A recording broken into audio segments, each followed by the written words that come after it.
Je devais choisir, renoncer à la Vierge Marie ou perdre ma famille pour toujours. J'ai choisi ma foi, et cette même nuit, mon père m'a expulsé de la maison. Je m'appelle Esperanza Herrera, et ce que je vais te raconter n'a pas seulement bouleversé ma vie, cela a transformé la foi de toute ma famille, à jamais. Une enfance partagée entre deux mondes. Pendant des années, mon père, le pasteur Miguel Herrera, prêcha avec ferveur depuis la chaire de notre Église que vénérer la Vierge Marie était de l'idolâtrie, un péché mortel, et que seul Jésus pouvait intercéder pour nous. Il répétait sans cesse que toute autre dévotion nous égarait loin de la véritable foi. Mais aujourd'hui, après avoir vécu un miracle qu'aucune science ne peut expliquer, je sais dans chaque fibre de mon être que mon père s'était profondément trompé. Mon histoire commence alors que je n'étais qu'une petite fille de 7 ans. Ma grand-mère maternelle, Doña Rosa, vivait avec nous. C'était une femme d'une foi ardente, une catholique fervente qui priait chaque jour avec une sérénité désarmante. Je me souviens encore de ses mains ridées, mais douces, qui guidaient mes petites paumes jointes pour me montrer comment réciter l'Ave Maria avant de m'endormir. Mi hijita, me disait-elle de sa voix tendre qui résonne encore dans mes rêves, la Vierge bénie veille toujours sur ses enfants. Elle est notre mère du ciel.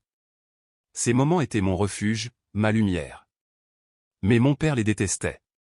Chaque fois qu'il me surprenait à genoux, récitant les prières avec ma grand-mère, ses yeux s'embrasaient d'une colère muette. Un soir, sa patience explosa.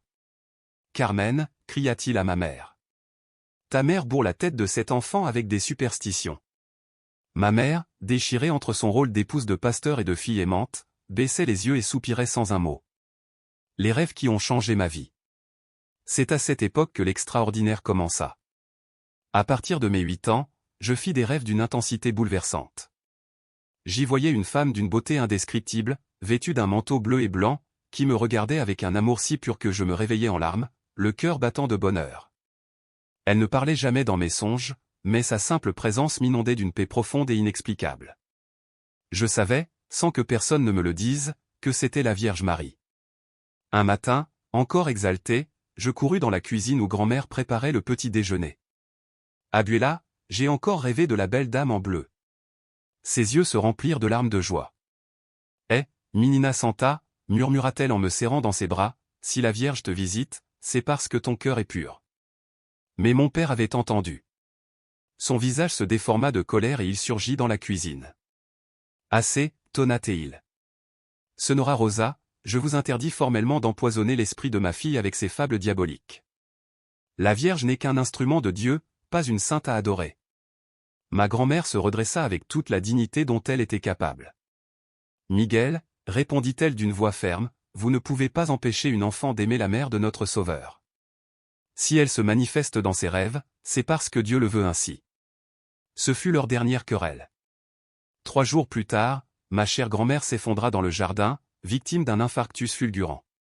Elle mourut dans mes bras, ses dernières paroles étant « Virgencita, protège ma petite Esperanza. » Une adolescence sous le feu. Après sa mort, mes rêves devinrent plus fréquents, plus vivants encore. La Vierge n'y souriait plus seulement, elle ouvrait les bras comme pour me protéger de tout mal. Mais mon père, quant à lui, lança ce qu'il appelait sa croisade, pour sauver mon âme de l'influence de ma grand-mère.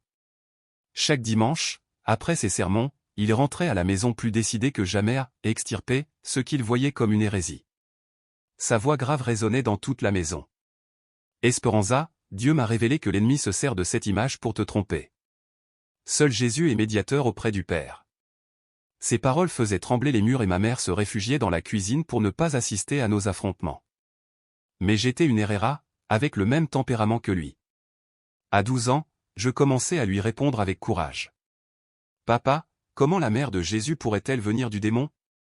C'est la femme la plus bénie de toute l'histoire. Ces mots le faisaient trembler de rage.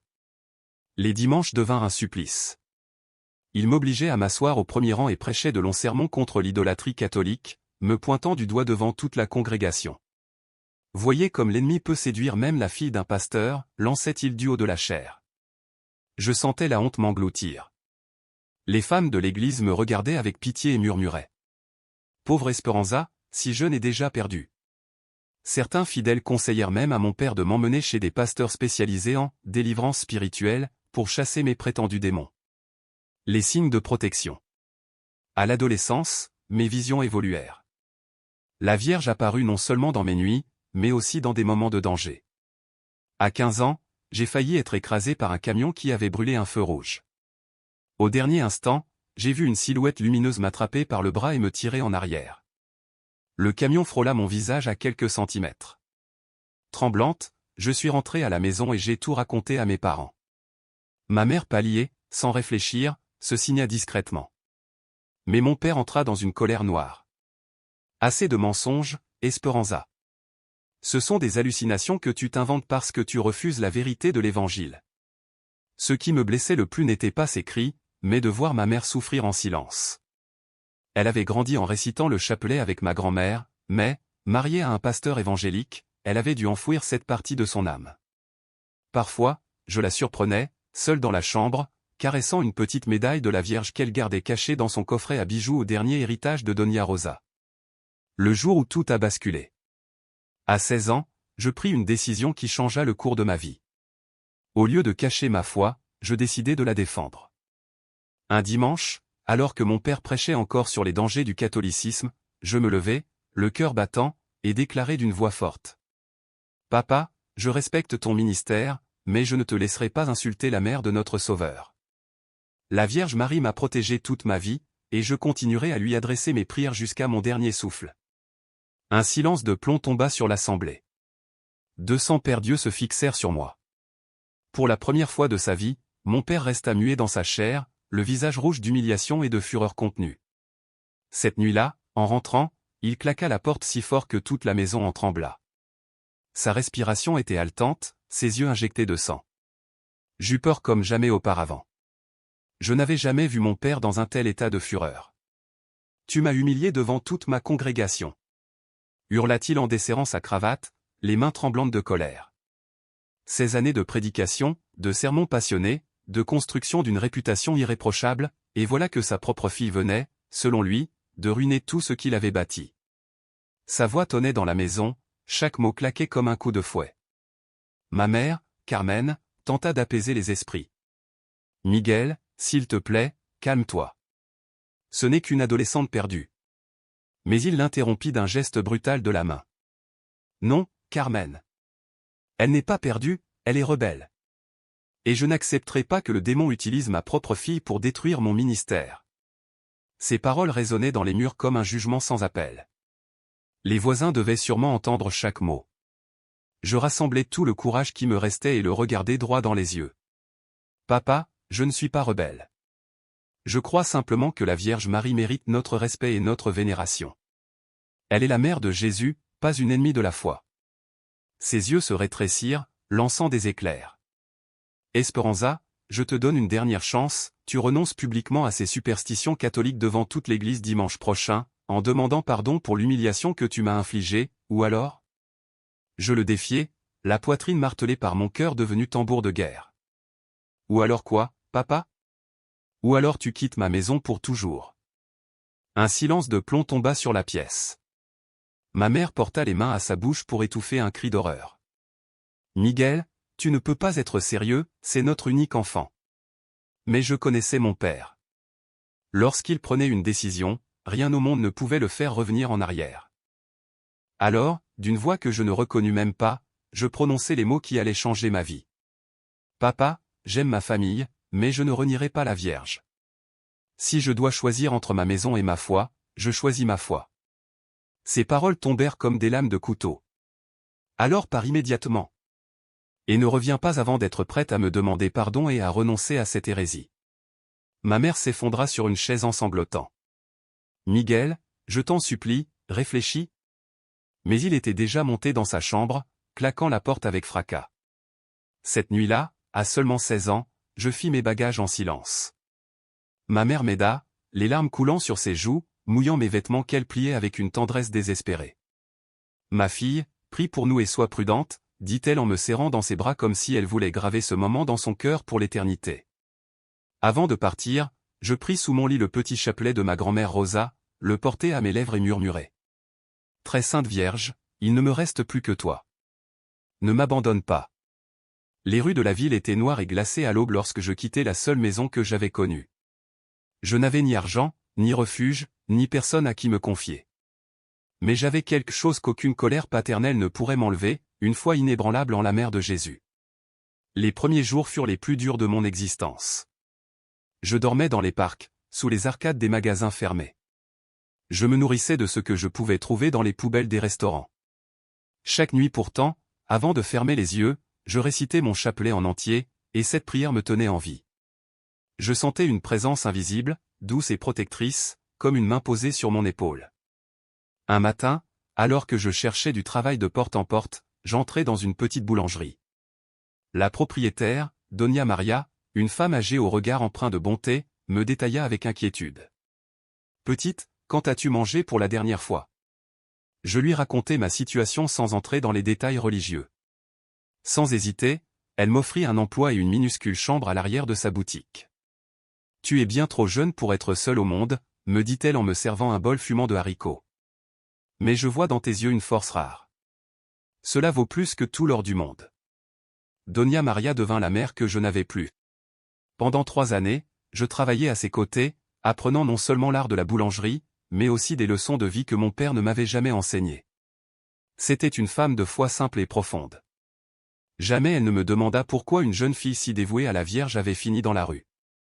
Un après-midi, tandis que nous rangions les pains sucrés sur le comptoir, je trouvai le courage de lui raconter toute mon histoire. Elle m'écouta en silence, hochant parfois la tête, les yeux brillants de compassion. « Ma fille, » me dit-elle enfin, posant sa main rugueuse sur mon épaule, « ce que tu as fait demande un courage immense. Tu as défendu ta foi sans compter le prix. La Vierge n'abandonne jamais celles qui se tiennent fidèlement à ses côtés. » Ces paroles furent comme un baume sur mon cœur meurtri. Pendant des années, j'avais douté, avais-je fait le bon choix? Avais-je eu raison de perdre ma famille pour ma dévotion mariale? Grâce à elle, je compris que je n'avais pas perdu ma famille, j'avais trouvé ma famille spirituelle. Chaque dimanche, nous allions ensemble à la petite église du quartier. C'était un monde à part, les statues de la Vierge Marie, les bougies allumées pour les intentions, l'odeur de l'encens montant vers le ciel. Pour la première fois, je me sentais vraiment chez moi. Ma dévotion se fit plus intense. Chaque jour, sans exception, je récitais le chapelet entier. À l'aube, avant l'ouverture de la boulangerie, je m'agenouillais devant une image de Notre-Dame de Guadalupe que Doña Maria gardait dans son bureau et je lui confiais ma journée. Madrecita, tu connais la douleur que je porte de vivre loin de ma famille. Mais je remets tout entre tes mains. Si un jour je dois revenir vers eux, que ce soit pour ta gloire. Je ne cessais de penser à ma mère Carmen. Était-elle en bonne santé? Mon père la consolait-il? Gardait-elle toujours en secret la petite médaille de la Vierge? Parfois, je pleurais en silence en imaginant son visage triste, se demandant où pouvait bien être sa fille. Pour mes 19 ans, Doña Maria me fit un cadeau inoubliable, un chapelet d'argent magnifique avec, en son centre, l'image de la Vierge de Guadalupe. Pour que tu n'oublies jamais qui tu es ni à qui tu appartiens, me dit-elle, les yeux embués de larmes. Mais la vie n'en avait pas fini avec moi. Un jeudi matin, alors que nous servions les premiers clients, une voisine, Doña Patricia, entra en courant, le souffle court. « Maria!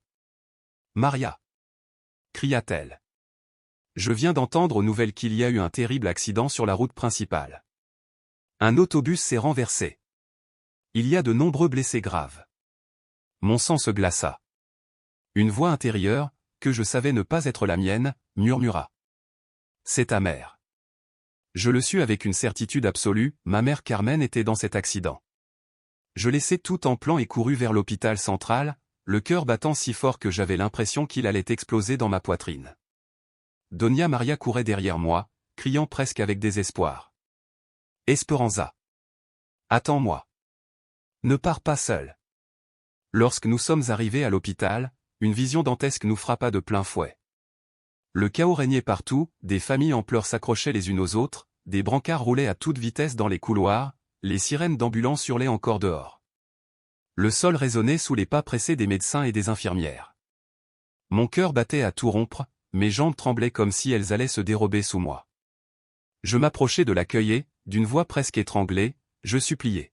« S'il vous plaît, pourriez-vous me dire si parmi les blessés se trouve Carmen Herrera, épouse du pasteur Miguel Herrera ?» L'infirmière consulta rapidement sa liste. Son visage se figea et s'assombrit. « Oui, elle est ici. Elle est en soins intensifs, dans un état critique. Êtes-vous de la famille? Je suis sa fille. Répondis-je, presque dans un souffle. Alors vous devez savoir que son état est très grave. Les médecins font tout leur possible, mais... Elle n'acheva pas sa phrase. Elle n'en avait pas besoin. Je compris immédiatement que le fil qui retenait la vie de ma mère pouvait se rompre d'un instant à l'autre. 3 années de séparation, de rancunes amères et de mots durs se dissipèrent alors en un éclair, comme si elles n'avaient jamais existé. Une seule vérité subsistait, ma mère était en train de mourir, et je devais la voir avant qu'il ne soit trop tard. Mais un autre combat m'attendait, je savais que mon père serait là aussi. Après tout ce temps, après la manière dont il m'avait rejeté, comment allait-il réagir en me voyant? Je pris une inspiration profonde, rassemblant tout le courage qui me restait, et me mis en marche dans le long couloir qui menait aux soins intensifs. Chaque pas résonnait dans mes oreilles comme le battement lourd d'un tambour. Chaque seconde semblait s'étirer à l'infini. Doña Maria marchait à mes côtés, murmurant des prières ferventes. En tournant au bout du couloir, je le vis. Mon père. Assis sur une simple chaise en plastique bleu, le visage enfoui dans ses mains. Son corps secoué de sanglots silencieux. Ses cheveux, autrefois noirs comme l'ébène, étaient désormais striés de mèches grises. Son habit de pasteur, toujours si impeccable, était froissé, taché de larmes. Quand il leva enfin la tête, nos regards se croisèrent. Ce fut un instant suspendu dans le temps. Dans ses yeux, je vis défiler la surprise, la douleur, la honte, mais aussi quelque chose d'inattendu, un éclat d'espoir. Sa voix, rauque et tremblante, s'échappa de ses lèvres comme une prière. Esperanza. Ma gorge se noua. Je suis là, papa. Comment va maman? Ses yeux se remplirent de larmes nouvelles. Très mal, ma fille. Les médecins disent qu'elle souffre d'une hémorragie cérébrale sévère, de multiples fractures, ses organes sont gravement atteints. Ils nous ont prévenus que ce n'est plus qu'une question d'heure. Toutes les rancunes, toutes les colères accumulées fondirent en moi. Je ne voyais plus le pasteur inflexible, seulement un homme brisé, un père terrifié. Je m'approchai de lui et, pour la première fois depuis 3 ans, je le pris dans mes bras. Son corps trembla contre le mien. Ses sanglots éclatèrent, incontrôlables. Pardonne-moi, Esperanza. Murmura-t-il à mon oreille. Pardonne-moi de t'avoir chassé de la maison. Ces 3 années ont été un enfer sans toi. Nous parlerons de cela plus tard, papa, répondis-je doucement. Ce qui compte maintenant, c'est maman. Je peux la voir? Il acquiesça et m'entraîna jusqu'à une vitre donnant sur la chambre de soins intensifs. Mon cœur se brisa à la vue de ce corps que j'aimais tant. Ma mère, ma douce Carmen, gisait là, reliée à une multitude de machines. Son visage était gonflé, méconnaissable, des tubes sortaient de sa bouche et de son nez. Les moniteurs affichaient des courbes faibles et irrégulières. Les médecins ne peuvent plus rien faire, me dit mon père d'une voix brisée. Il ne nous reste qu'à prier. Sans réfléchir, je sortis de ma poche le chapelet en argent que m'avait offert Doña Maria. Mon père écarquilla les yeux, mais ne dit rien. Là, dans ce couloir froid, je tombai à genoux et commençai à prier. Je vous salue, Marie, pleine de grâce, le Seigneur est avec vous. Mon père resta debout, silencieux, me regardant. Puis, à ma grande surprise, il se mit lui aussi à genoux. Il ne priait pas à voix haute, mais il était là, respectant ce moment sacré. Je récitais les 5 mystères douloureux, méditant chaque scène de la passion du Christ et les souffrances de la Vierge. Quand j'achevai le dernier Ave Maria, quelque chose d'inexplicable se produisit. D'abord, ce fut un parfum. Un parfum de rose d'une pureté et d'une intensité bouleversante, qui emplit tout le couloir. Mon père leva la tête, déconcerté. « Tu sens ça? » « Oui, papa. Ce sont des roses. » Mais il n'y avait pas une seule fleur dans cet hôpital stérile en plein mois de décembre. Puis, soudain, les moniteurs se mirent à émettre un son différent, les signaux faibles devinrent réguliers, plus forts. Une infirmière se précipita dans la chambre, suivie de 2 médecins. Docteur Ramirez. Vite. Les signes vitaux de Madame Herrera changent. Mon père et moi collâmes nos visages contre la vitre, le souffle coupé. Les médecins échangeaient des regards incrédules, vérifiant les appareils. C'est impossible, murmura l'un d'eux. Il y a 1 heure, elle était pratiquement en mort cérébrale, et maintenant ses ondes se normalisent. La pression intracrânienne baisse, l'hémorragie s'arrête d'elle-même. Le parfum de rose se fit encore plus intense. Même les autres familles présentes dans le couloir s'exclamèrent « D'où vient cette odeur merveilleuse ?» Et alors, survint le moment que je n'oublierai jamais. Mon père, celui qui avait passé toute sa vie à prêcher que la vénération de la Vierge Marie était une erreur, se tourna vers moi, les joues baignées de larmes. « Esperanza, ce miracle, c'est grâce à tes prières à la Vierge, n'est-ce pas ?» Mon cœur se remplit d'une joie indicible. « Oui, papa. La Vierge n'abandonne jamais ses enfants. Elle a intercédé pour maman parce qu'elle sait combien nous l'aimons. » Et alors, devant les médecins, les infirmières et les autres familles, mon père s'agenouilla à nouveau dans ce couloir d'hôpital. Sa voix tremblait. « Vierge Marie, je ne sais même pas comment m'adresser à toi. Pendant des années, j'ai dit tant de choses terribles à ton sujet. Mais ma fille savait la vérité depuis toujours. Pardonne-moi, et sauve ma femme. » Les larmes me coulaient sur le visage. Voir mon père, si fier, si sûr de ses convictions, s'humilier ainsi devant la mère de Dieu était, en soi, un deuxième miracle. 2 heures plus tard, le docteur Ramirez sortit de la chambre. Son visage exprimait un mélange d'étonnement et de joie. « Monsieur Herrera, en 30 ans de carrière, je n'ai jamais vu une chose pareille. Votre épouse connaît une récupération qui défie toute explication scientifique. L'hémorragie est complètement stoppée. L'inflammation a disparu. Ses organes fonctionnent à nouveau normalement. » Mon père se tourna vers moi, ses yeux brillants de reconnaissance. « Docteur, pouvez-vous me dire exactement à quelle heure la guérison a commencé ?» Le médecin consulta ses notes. Selon les relevés, c'était précisément à 21h47. Mon père eut un sourire à travers ses larmes. « Esperanza, à quelle heure as-tu terminé le chapelet ?»« À 21h47, papa. » Le médecin nous regarda avec curiosité, mais ne posa aucune question. « Vous pourrez la voir dans 1 heure.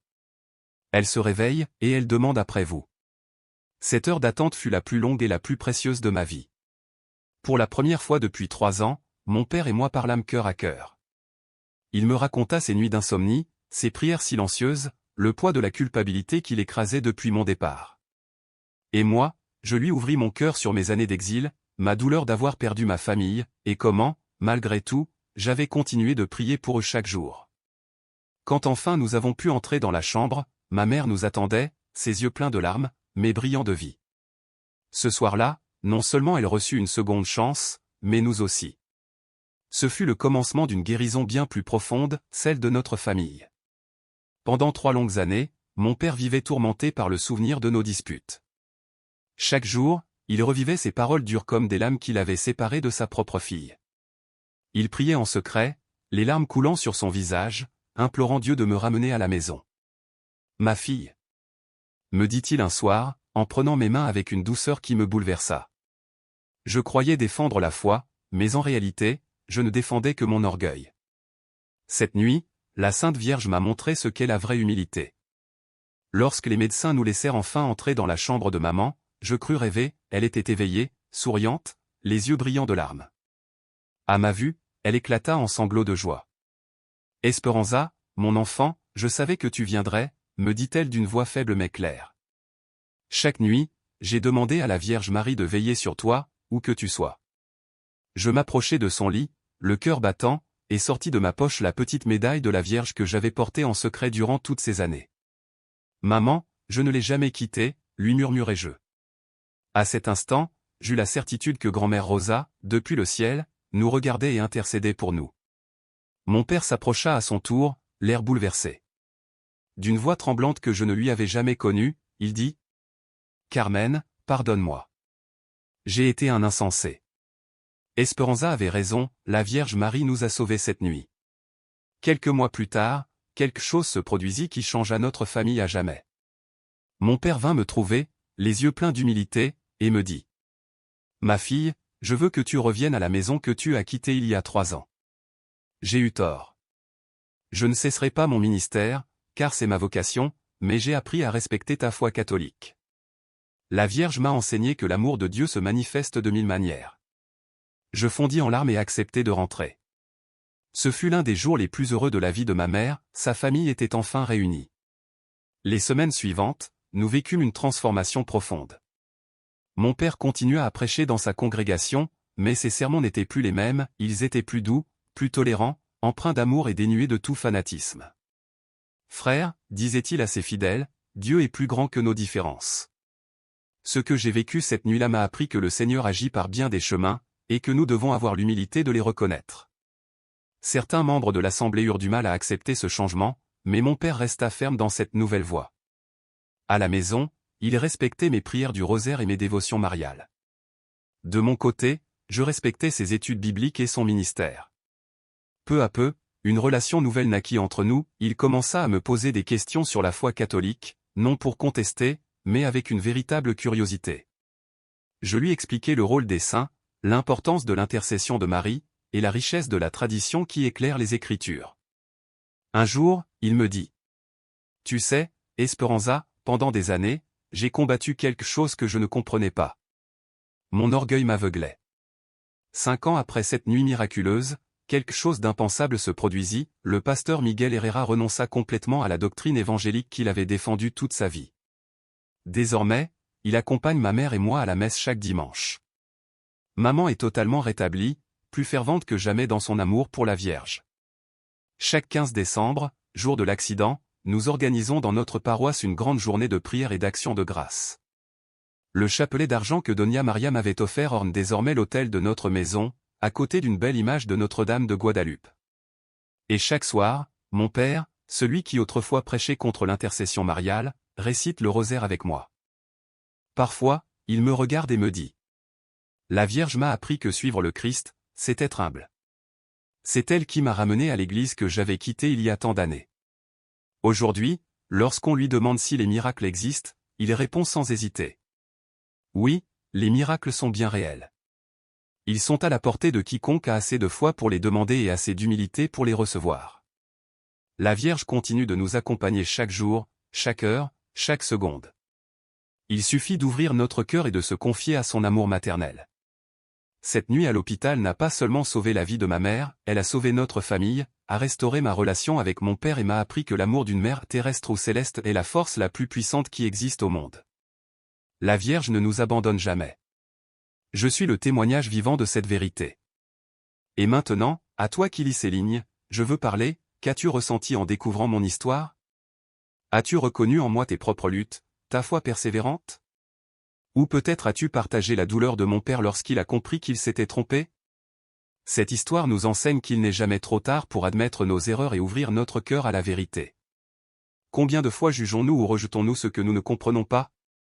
Miguel a eu besoin d'un miracle pour voir ce que sa fille savait depuis l'enfance, que Marie est notre Mère céleste et qu'elle intercède pour nous avec un amour infini.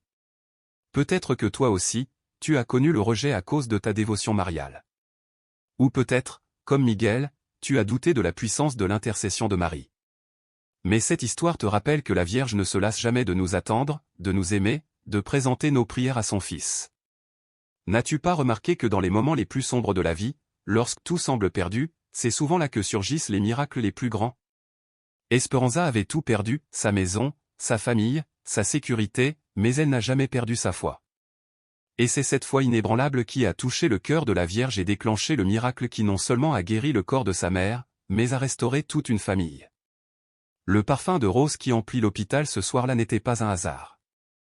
Dans la tradition catholique, l'odeur des roses est un signe de la présence de Marie. De Guadeloupe à Lourdes, de Fatima aux apparitions les plus récentes, elle laisse toujours derrière elle ce parfum céleste comme preuve de sa visite. Ce parfum que Miguel sentit fut la réponse de Marie à des décennies de rejet. Elle n'est pas venue avec des reproches, mais avec le doux parfum de son amour maternel. Elle est venue pour guérir, pour restaurer, pour montrer que sa tendresse est plus forte que nos erreurs. Pense à cela, Miguel avait bâti toute son identité spirituelle sur le rejet de Marie. Son ministère, sa réputation, toute sa théologie reposait sur cette opposition. Et pourtant, en une seule nuit, tout s'effondra devant l'évidence de l'amour de la Mère du ciel. Combien de fois nous aussi, nous dressons des murs avec notre orgueil? Combien de fois refusons-nous de voir la vérité qui se tient pourtant devant nous? L'histoire de cette famille nous enseigne qu'il n'est jamais trop tard pour se laisser toucher par la grâce. La conversion de Miguel n'a pas seulement changé son cœur, elle a transformé toute une communauté. Ses fidèles virent leur pasteur, celui qui avait prêché contre Marie durant des décennies, reconnaître publiquement son erreur et se tourner vers elle. Et c'est ainsi qu'un seul miracle a fait éclore une nouvelle vie, une nouvelle foi, une nouvelle paix. Certains l'ont rejeté, c'est vrai, mais d'autres ont commencé à s'interroger sur leurs propres certitudes et préjugés. Voilà la force bouleversante des miracles mariales, ils ne se contentent pas de transformer la vie de ceux qui en sont les témoins directs, ils se répandent comme des cercles sur l'eau, atteignant d'autres cœurs, ébranlant d'autres esprits, réveillant des âmes que l'on croyait fermées à jamais. Et que dire de Carmen, cette mère silencieuse qui a souffert dans l'ombre pendant tant d'années? Elle incarne ces milliers de femmes qui, par amour de la paix familiale, ont caché leur médaille de la Vierge au fond d'un tiroir, ont eu leurs prières, ont vécu leur foi en secret. Cette petite médaille qu'elle gardait jalousement était comme une graine enfouie dans la terre, attendant la pluie et le soleil du bon moment pour éclore. Et lorsque ce moment est venu quand la crise familiale a atteint son paroxysme, cette graine s'est changée en un arbre robuste, l'arbre de la réconciliation et du pardon. L'histoire d'Esperanza est aussi une leçon de courage. À seulement 16 ans, cette jeune fille a choisi l'exil plutôt que de renier sa foi. Qui d'entre nous aurait cette force? Qui accepterait de tout perdre pour rester fidèle à ses convictions? Et pourtant, regarde le fruit de cette fidélité, non seulement elle a grandi spirituellement, mais elle est devenue l'instrument que Dieu a choisi pour toucher et transformer toute sa famille. Ce qui semblait être une défaite totale s'est révélé être la plus grande victoire de sa vie. Doña Maria, la boulangère qui l'a accueillie, représente cette providence mystérieuse mais bien réelle qui se manifeste quand nous osons faire confiance à Dieu. Quand nous décidons de suivre sa volonté, même si le chemin semble impraticable, il place toujours des anges sur notre route. Ces anges ne portent pas toujours des ailes, parfois, ce sont des personnes simples, au cœur immense, qui tendent la main quand nous en avons le plus besoin. Et ce chapelet d'argent, un simple cadeau d'une femme généreuse à une adolescente rejetée, est devenu l'instrument d'un miracle. N'est-ce pas bouleversant de voir comment Dieu se sert des choses les plus humbles pour accomplir les merveilles les plus éclatantes? Cette histoire nous rappelle aussi que les temps de Dieu ne sont pas les nôtres.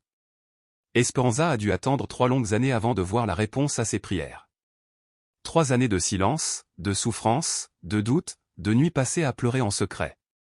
Mais quand l'heure de Dieu a sonné, tout s'est aligné de façon parfaite, les cœurs étaient prêts, la famille disposée, et le miracle est arrivé comme l'aube après une longue nuit. Nous voulons souvent que Dieu agisse selon notre agenda, mais lui seul connaît le moment idéal. La maladie de Carmen n'a pas été une punition, elle a été l'occasion providentielle de réunir une famille déchirée par l'orgueil et les incompréhensions. C'était nécessaire qu'Esperanza parte, pour qu'elle apprenne à se tenir debout seule, qu'elle se forge une foi solide, capable de prier avec confiance et de faire face à la tempête. Si elle était restée sous l'autorité stricte de son père, peut-être n'aurait-elle jamais développé cette foi indestructible, cette espérance qui a déplacé des montagnes.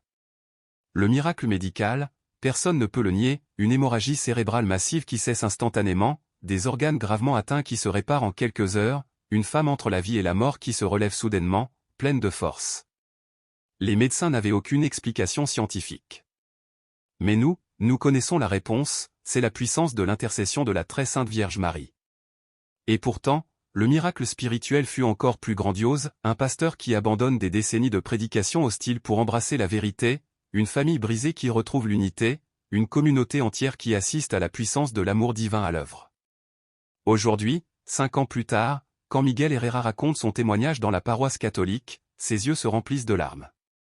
Mais ce ne sont plus des larmes de regret, ce sont des larmes de gratitude pour la miséricorde qu'il a reçue.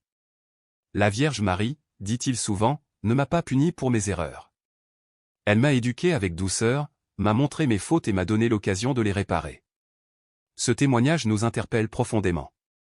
Quels sont les préjugés que nous portons encore? Quelle vérité refusons-nous d'accepter, par peur ou par orgueil? Combien de bénédictions nous nous refusons à nous-mêmes en nous obstinant? La Vierge Marie n'exclut personne, peu importe que tu sois catholique, protestant, évangélique ou d'une autre confession chrétienne, son amour maternel enveloppe chacun de ses enfants sans condition. Elle ne demande qu'une chose, un cœur humble, prêt à reconnaître la place unique qu'elle occupe dans le plan du salut. Le pasteur Miguel a découvert que vénérer Marie n'enlève rien à l'amour pour Jésus, mais au contraire l'amplifie. Car honorer la mère, c'est glorifier le Fils. Reconnaître la grandeur de Marie, c'est reconnaître la grandeur du Christ qu'il a choisi pour être son berceau. Si cette histoire a touché ton cœur, ce n'est pas un hasard. Si tu as senti une douce présence maternelle en lisant ces lignes, c'est Marie qui t'appelle, qui t'invite à te rapprocher d'elle. Peut-être, comme Esperanza, as-tu connu le rejet ou l'incompréhension à cause de ta dévotion mariale. Ne te décourage pas. Chaque larme que tu as versée, chaque prière chuchotée dans le silence de la nuit, chaque moment de solitude vécu pour défendre ton amour de la Vierge est précieux à ses yeux. Ou peut-être, comme Miguel, as-tu longtemps douté de son rôle dans ta vie de chrétien? Alors, ouvre ton cœur, laisse la mère de Jésus t'approcher. Découvre la tendresse et la force de son amour. N'aie pas peur de te consacrer à elle, de lui demander son intercession, de prendre ton chapelet entre tes doigts, de mettre son image dans ton foyer et de lui parler comme à une mère qui t'aime d'un amour indestructible. Aujourd'hui, la famille Herrera est le témoignage vivant que les miracles existent toujours, que Marie continue d'intercéder pour nous, qu'il n'est jamais trop tard pour se réconcilier, pour grandir, pour se convertir. Leur histoire inspirera encore de nombreuses générations, rappelant que l'amour d'une mère céleste peut guérir les blessures les plus profondes, restaurer les relations les plus brisées et accomplir les merveilles les plus incroyables.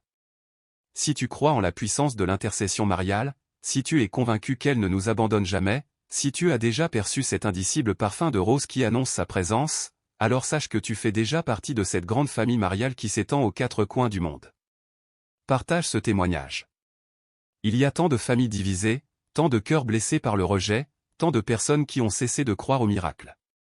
L'histoire d'Esperanza, de Miguel et de Carmen nous rappelle que Marie agit encore aujourd'hui, que son pouvoir d'intercession n'a pas faibli, que son amour maternel continue de transformer les vies et de panser les blessures.